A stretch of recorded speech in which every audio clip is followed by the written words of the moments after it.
আসসালামু আলাইকুম রহমতুল্লাহ বারাকাতু। আজকে দিল্লি ডায়েরিজের ডে 2। তো প্রথমে আমরা সকাল সকালে উঠে পড়েছিলাম, যেহেতু কালকে আমরা সন্ধেবেলা বেরিয়েছিলাম, বেশি খুব একটা জায়গা ঘুরতে পারিনি। তাই আজকে সকাল সকালে উঠে ব্রাশ করে ব্রেকফাস্ট করে আমরা বেরিয়ে গেছিলাম। তো প্রথমে ভাবছিলাম যে কালকের মতন আগের দিনে যেরকম আমরা গাড়ি বুক করেছিলাম 8 ঘন্টায় 2,500 টাকা, তো প্রথমে ভাবছিলাম ওরকমই করবো। তারপরে সবাই মিলে ভাবলাম যে না, আজকে একটু অন্যরকম মানে গাড়ি বুকিং করে আমরা ঘুরতে যাই, দেখি সেক্ষেত্রে কেমন কী খরচা পড়ে। তো সেই জন্য আমরা মেন রোডের কাছে চলেছিলাম। হোটেল থেকে ওয়াকিং ডিস্টেন্স 2 মিনিট, খুব বেশি দূরে ছিলাম না, আমরা একদম রেল স্টেশন থেকে 2 মিনিট ডিস্টেন্সেই ছিলাম। তো এখানে মার্কেটের যে অবস্থাটা দেখলাম, দেখতেই পেলে একটা মার্কেটের সামনের দিকে বেরোচ্ছিলাম। আমাদের কলকাতার মতনই জিনিসপত্রের দাম, খুব একটা যে হাইফাই দাম বা খুব একটা যে কম দাম সেরকম না, একদম হাইফাই দাম। তো প্রথমে আমরা একটা গাড়ি বুক করে নিয়েছিলাম। গাড়িটা নিয়েছিলাম হোটেল থেকে রাজপথে, মানে রাজঘাট। রাজঘাটটা মানে প্রথমে আমরা একটা লিস্ট তৈরি করে নিয়েছিলাম যে কোথায় কি যাব না যাব। কাছাকাছির মধ্যে একটা রুটের মধ্যে একটা জিনিস দেখলাম কি জানেন তো, যে ওই যে আমরা ছিলাম পাহাড়গঞ্জ, পাহাড়গঞ্জ থেকে সব কিছুই কিন্তু একদম ঘোর প্যাচের মতন একদম কাছাকাছি। ওখানেই ইন্ডিয়া গেট, ওখানেই এই রাজঘাট, ওখানেই তোমার কুতুব মিনার, সব কাছাকাছির মধ্যে, মানে খুব একটা ডিস্টেন্সের মধ্যে নয়। তারপরে আমরা চলে গেছিলাম রাজঘাটের দিকে। এটা তার ভিতরের দৃশ্যটা কত সুন্দর, মানে একদম নিট অ্যান্ড ক্লিন। তারপরে এখানে চেকিং হয়, সেক্ষেত্রে কোনো ফ্রুট বা কোনো তোমার জলের বোতল এগুলো ইউজ করা যাবে না। তারপরে এখানের ভিতরেই একটা ব্যবস্থা ছিল ড্রিঙ্কিং ওয়াটারের জন্য। তারপর আমরা সেখান থেকে ওয়াটারটা নিয়ে নিয়েছিলাম, কারণ প্রচণ্ড রোদ, মানে সাংঘাতিক গরম হচ্ছিল। তো দেখো কত সুন্দর, মানে ওই দিকটা দেখলে মনে হবে যেন একদম সেই কাশ্মীরে চলে এসেছি, পেহেলগামে যেরকম আমরা দেখেছি ফোনে বা ভিডিওতে। তো সেখানে দেখছিলাম যে শুধু গ্রিন আর দূরে দূরে বড় বড় ঝাউ গাছ। এই জায়গাটাও ঠিক সেরকম। এখানে জুতোটা খুলে ঢুকতে হবে, যেহেতু এখানে রাজীব গান্ধী, গান্ধীজি, তারপরে তোমার আরও সব যারা ছিল, গান্ধী পরিবারের যেসব গান্ধীরা মানে মৃত্যু হয়েছে তাদের এখানে এনেই পোড়ানো হয়েছিল। সেই জন্য ওনাদের সম্মান জানানোর জন্যই জুতো খুলে ঢুকতে হয়। আর প্রচুর ভিড় ছিল, প্রচুর। আমরা যে টাইমটায় গেছি, মানে এই দেওয়ালি, কালী পুজো, আরও সব ওই ছট পুজো ও ভাইফোঁটা, জগদ্ধাত্রী পুজো, এইসব ছুটি ছাটাগুলোর জন্য আরও বিশেষ করে মানে ভিড়টা হচ্ছে। এই যে এই জায়গাটা হচ্ছে শুনেছি গান্ধীজিকে পোড়ানো হয়েছিল, সেই জন্য এই জায়গাটা এত মানে ভিড়। সবাই ভিডিও নিচ্ছিল, আমিও তাই একটু ভিডিও নিয়েছিলাম। তারপর এখান থেকে বেরিয়ে গিয়েছিলাম জুতোটা পরে নিয়ে। এই ওপর থেকেও দেখা যায়। তো প্রথমে ভাবছিলাম একটু ওপরে 4-5টা ঘুরবো, কিন্তু এত রোদ আর এনার্জি পাচ্ছিলাম না, আর এত জলের অসুবিধা। এটা পুরোটাই ঘুরে মানে সেম এই জায়গায় আসবে, এখানে কিছুই দেখার নেই। ওই ওপর থেকে ওইটা দেখা যাচ্ছে যে ওই গান্ধীজির যে জায়গাটা, স্মৃতিসৌধ, সেই জায়গাটা। সেই জন্য আর বেশি আমি আর যাইনি, অল্প একটু গিয়ে তারপর ভাবলাম সেই বেকার। আর আব্বা উঠতে পারছিল না, আব্বা নিজেই ছিল, সেই জন্য ওনাকেও একা রেখে দিয়ে এসেছি। তারপরে এই যে ছেলে যে দৌড় দিয়েছে দাদা ভাইয়ের কাছে, এই জায়গাটা না মুখ থুবড়ে পড়ে যাওয়ার খুব চান্স, এত মানে এরকম ঢাল। একটা সিঁড়ি মতন করলেও সেটাও হয় যে সিঁড়ি দিয়ে নামবে আর এরম ঢাল দিয়ে উঠবে বা কিছু, যাদের অসুবিধা, কিন্তু সেরকমও কিছু নেই। তারপরে এখান থেকে আমরা আবার বেরিয়ে গেছিলাম। এখানে ছিল বীর বীরদের যে ব্যাপারটা ছিল। আর 1947 সালে যেহেতু জওহরলাল নেহরু যেখানে তোমার পতাকা উত্তোলন করেছিল 15ই আগস্টে, এটা হচ্ছে সেই জায়গা। এটা হচ্ছে রাজীব গান্ধীর স্ট্যাচু। এখানে রাজীব গান্ধীকেও পোড়ানো হয়েছিল, যেহেতু ওনার কিছু ছিল না, তবুও এখানে মানে পতাকা উত্তোলন হয়েছিল। দেখো এই জায়গাটা দেখে মনে হচ্ছিল যেন গরম ছিল, কিন্তু শীতের সময় মনে হয় আরও সুন্দর লাগবে। পুরো গ্রিন, চারদিকে শুধু গাছ, খুব সুন্দর আর একদম শান্ত পরিবেশ। তারপর ওখান থেকে আমরা বেরিয়ে চলে এসেছিলাম। এখানে দেখছিলাম গান্ধীজির কিছু জিনিসপত্র বিক্রি হচ্ছিল, বই, ওনার সম্পর্কে কিছু বায়োগ্রাফির জিনিসপত্র, তারপরে চুড়ি। এখান থেকে আমরা একটু খেয়ে নিয়েছিলাম। এখানে ছিল এটা গান্ধী দর্শন। তারপরে দেখছিলাম রাজীব গান্ধী হাউস। এইভাবে পুরো রাস্তাটা দেখছো, কত ঝাঁ চকচকে রাস্তা, এত সুন্দর রাস্তা। তারপরে ওখান থেকে আমরা ভাবছিলাম কোথায় যাব, তো বলা হলো চলো কুতুব মিনারটা আজকে দেখে আসি। কুতুব মিনারটাও খুব একটা দূরে ছিল না, সব একদম গায়ে গায়ে লাগোয়া। যেমন আমাদের কলকাতায় ভিক্টোরিয়া, তারপরে তোমার মিউজিয়াম, যেমন সব একদম কাছাকাছি আছে, বিড়লা প্ল্যানেটোরিয়াম, এইসব জিনিসগুলো তেমন এখানেও একদম সব লাগোয়া, খুব বেশি ডিস্টেন্সের নয়, কিন্তু এই কি গাড়ি ঘুরে ঘুরে ঘুরে ঘুরে আপনাকে বা সেই জায়গাতেই নিয়ে চলে আসবে। তারপরে আমরা সর্বশেষে চলে যাব ওই কুতুব মিনারের কাছে। দেখো এগুলো সব একদম রাস্তার ওপরেই পড়েছে। ইন্ডিয়া গেট দেখতে পেলে, ওই দিন আমরা রাতে ইন্ডিয়া গেট দেখে নিয়েছি একদম ডে 1-এ। ফের রাস্তা দিয়ে বেরোচ্ছি, দেখলাম এরকম ডে 1-এ মানে এই যে কুতুব মিনার, এখানে চলে এসেছি।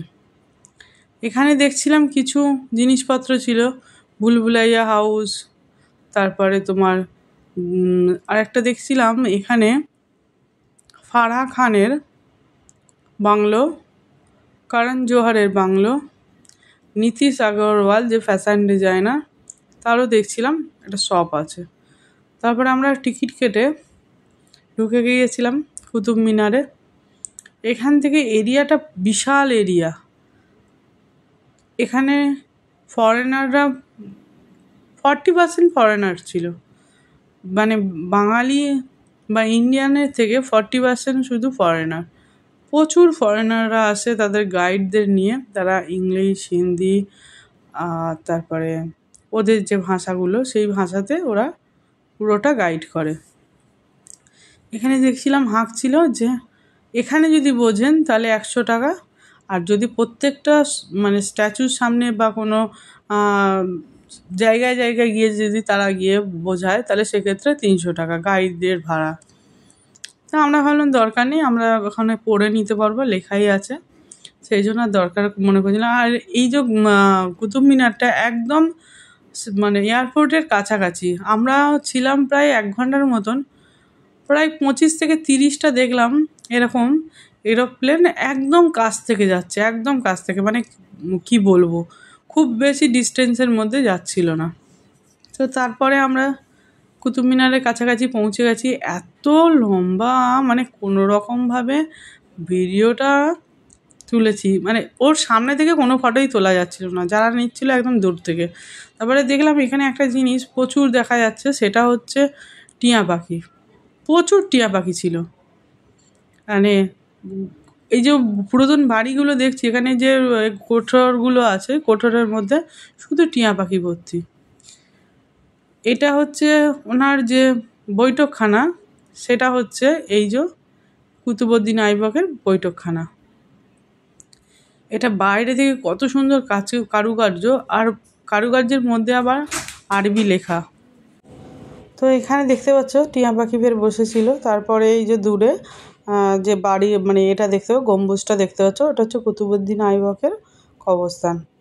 ওখানে ওনার মানে কবরের যে ব্যাপারটা আছে সেটা আছে, অনেকে এটাকে সম্মান করছে, সিজদা দিচ্ছে, ওনার সামনে গিয়ে অনেক দোয়া টোয়া করছে। তো আমরা যেহেতু ওইখানে ওইভাবে করবো না কিছু, সেই জন্য আমরা ওখান থেকে সাইড কাটিয়ে আবার এখানে চলে এসেছিলাম।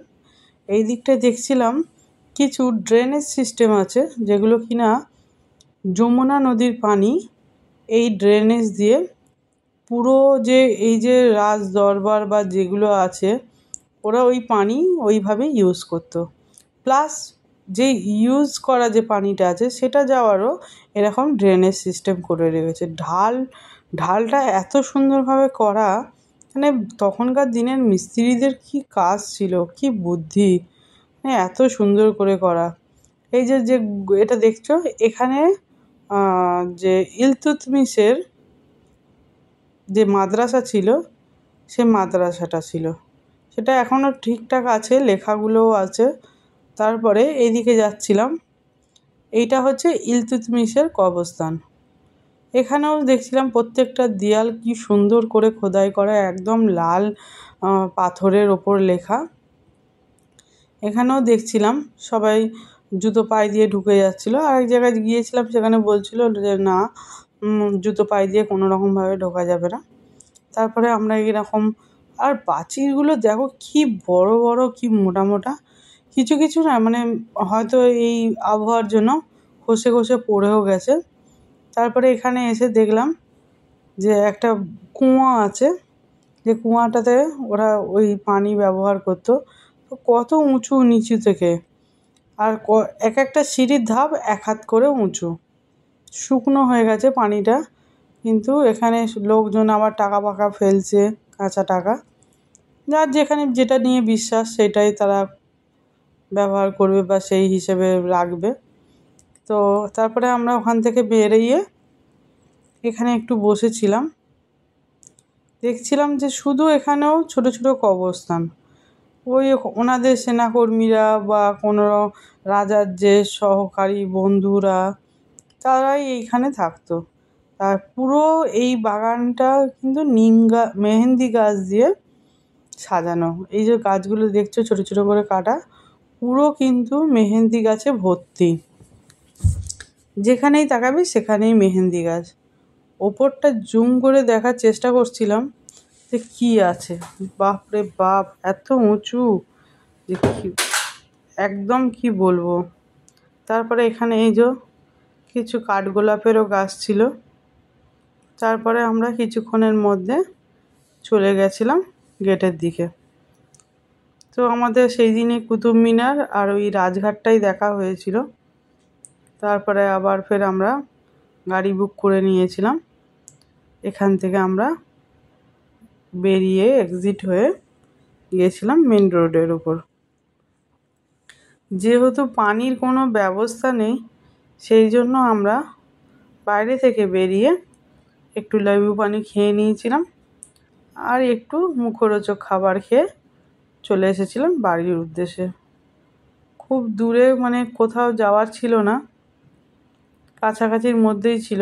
তাই জন্য ভাবছিলাম যে আমরা আজকে বেরিয়ে মানে সন্ধেবেলার দিকে একটু চাঁদনি চক মার্কেটের দিকে বেরিয়ে আসব। সেই জন্য আমরা ওখান থেকে সোজা ফের রওনা দিয়েছিলাম বাড়ির উদ্দেশ্যে। একটু ফ্রেশ হয়ে আবার বেরিয়েছিলাম সন্ধ্যের দিকে। সন্ধ্যের টিফিনটা যেহেতু আমাদের স্কিপ হয়ে গেছিলো, সেই জন্য ভাবছিলাম যে আজকে চাঁদনি চক মার্কেটে বা যে কোনো মিনা বাজার আছে সেখানে গিয়ে একটু টিফিনটা করব।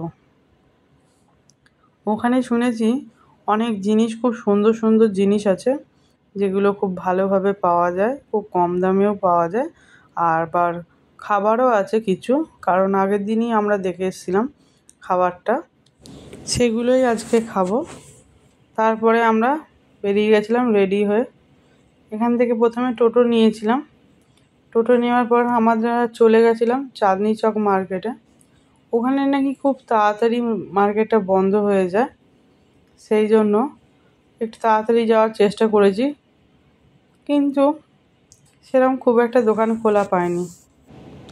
শুধু ড্রাই ফ্রুট পেয়েছিলাম, ড্রাই ফ্রুটের দোকানগুলো। আমরা যেহেতু ওইসব জিনিস নেব না, সেই জন্য ওইসব জিনিসের কোনো রকমভাবে আমরা দেখিও নি। আমরা কিছু মানে এখানকার যে মোগল ব্যাপারগুলো আছে, খাবার দাবারগুলো আছে, সেইগুলোই চাইছিলাম একটু খেতে, আর একটু বাড়ির আশেপাশে সবার জন্য কিছু জিনিস কেনাকাটি করতে। কিন্তু দেখো সব দোকান কিন্তু বন্ধ। আমরা তো প্রথমে ভাবছিলাম মনে হয় বেকার আসি, এইসব জায়গায় হয়তো পাবো না। তারপরে টোটো আমাদের অনেকটা আগে নামিয়ে দিয়েছিল, ওখানে কালী পুজো চলছিল বলে। সেই জন্য আমাদের কিছু মানে ওখান থেকে আসাই গেল না। তারপরে প্রায় আমরা 1 ঘন্টার মতন হাঁটাহাঁটি করেছিলাম। তারপরে এখানে এসে দেখলাম এখানে শিখ মন্দির আছে, বাংলা সাই মন্দির। এখানে শিখেদের প্রচুর মানে কি বলবো, প্রচুর প্রার্থনা করা, মানে বিশাল বড় একটা ব্যাপার ছিল এখানটা। সব রকম জিনিস পাওয়া যাচ্ছিলো পাঞ্জাবিদের, শিখদের। আমাদের যেহেতু কিছু নেওয়ার নেই, সেই জন্য আমরা এখান থেকে সাইড কাটিয়ে চলে গেছিলাম।